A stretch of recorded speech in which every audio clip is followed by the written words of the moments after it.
pessoal, tudo bem? Nesse vídeo vamos resolver um problema de fenômenos de transporte envolvendo o balanço global de massa, o BGM. E antes de começar, não esquece de clicar em curtir e de se inscrever no canal. Então vamos à questão que diz o seguinte: determine a taxa de variação do nível de água em um tanque aberto se a água entrando através do tubo de 0,10 metros quadrados tem uma velocidade de 0,5 metros por segundo e a vazão de saída é de 0,2 metros cúbicos por segundo, conforme a figura. O tanque possui seção transversal circular com diâmetro de 0,5 metros.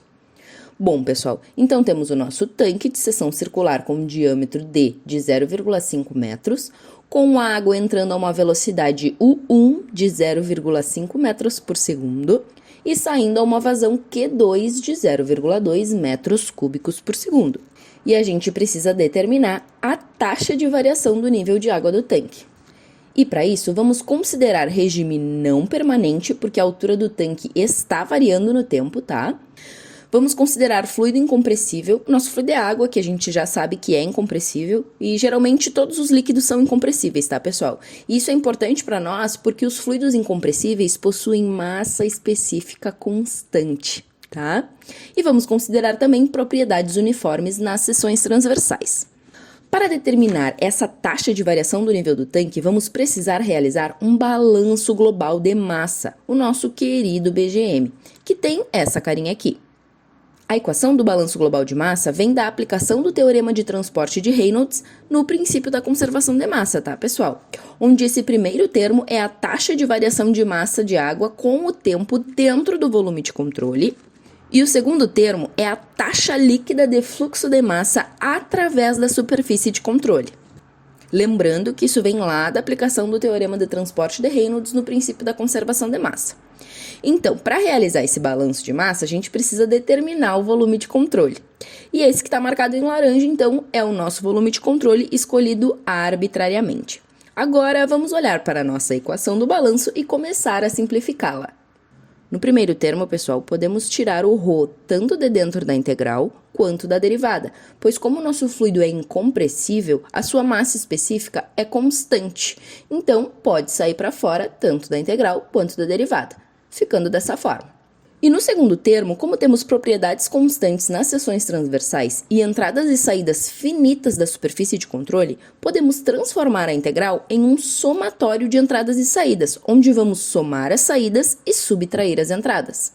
E o que determina que o sinal de quem sai é positivo e o sinal de quem entra é negativo vai ser o nosso vetor N, tá? O N é o vetor unitário normal, ele é sempre normal à área de escoamento e aponta sempre para fora da superfície de controle, tá? Vamos dar uma olhadinha para ele aqui nessa entrada, por exemplo. Como eu acabei de falar, o vetor normal, ele sempre aponta para fora da superfície de controle. E aqui, como a gente tem fluido entrando, o vetor velocidade está apontando para dentro da superfície de controle, formando um ângulo de 180 graus entre esses vetores. Para realizar o produto vetorial n vezes u, n vezes a velocidade, a gente utiliza o cosseno do ângulo. E o cosseno de 180 é menos 1, por isso que nas entradas vai aparecer o sinal de menos. Já na saída, por exemplo, o n também está apontando para fora da superfície de controle, só que agora o nosso vetor velocidade também está saindo da superfície de controle. Então, o ângulo entre eles é 0 e o cosseno de 0 é 1. Por isso que as saídas, elas têm o sinal positivo, tá, pessoal? E também por isso que o N não está aparecendo aqui. Aqui a gente tem ρ, N, U e dA. E aqui embaixo veio só o ρ, U, A, né? Porque esse N, ele é esse vetor unitário que vai se transformar nesse sinalzinho que tem antes do nosso somatório. Ficou claro isso, pessoal? Se surgir alguma dúvida, perguntem aqui nos comentários, tá? Bom, continuando então.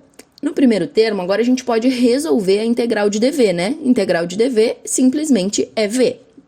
E o nosso tanque, ele é um tanque cilíndrico, tem seção circular. Então, o volume dele é a área da base, que é πd ao quadrado sobre 4 vezes a altura do tanque, certo? Então, podemos reescrever dessa forma. O π, o diâmetro e o 4 não variam com o tempo, né? Então, eles são constantes. Sendo constantes, podem sair para fora da derivada. Então, ficamos com ρ vezes π vezes d ao quadrado sobre 4 vezes a derivada da altura no tempo, que é justamente a taxa de variação de nível de água que a gente precisa calcular. Agora, no somatório de saídas, nós temos somente uma saída, a saída lá do ponto 2. Então, vamos ficar com ρ vezes a velocidade no ponto 2 vezes a área no ponto 2. E também temos somente uma entrada, a entrada do ponto 1. Então, vamos ficar com o ρ vezes a velocidade do ponto 1 vezes a área do ponto 1. No ponto 2, nós não conhecemos nem a velocidade nem a área de escoamento, mas conhecemos a vazão volumétrica, que nada mais é do que o produto da velocidade vezes a área. Então, aqui na equação, podemos substituir o 2A2 por Q2. Agora, pessoal, podemos perceber que o ρ é um fator comum em todos os termos da nossa equação. Então, podemos colocá-lo em evidência e passá-lo dividindo zero lá do outro lado. Zero dividido por ρ é zero, né, pessoal? Agora, basta substituir os dados e resolver as contas. E vamos encontrar que a taxa de variação do nível do tanque é de menos 0,76 metros por segundo. Ou seja, o nível do tanque está diminuindo 0,76 metros a cada segundo. E assim, pessoal, nós finalizamos esse exercício. Se vocês ficaram com alguma dúvida, podem me perguntar aqui nos comentários, tá? E se você tiver alguma sugestão de questão, lista de exercícios ou prova que queira que eu resolva aqui, fala pra mim aqui nos comentários ou pode me enviar um e-mail. E não vai embora sem deixar o teu like, hein? Bons estudos e até mais!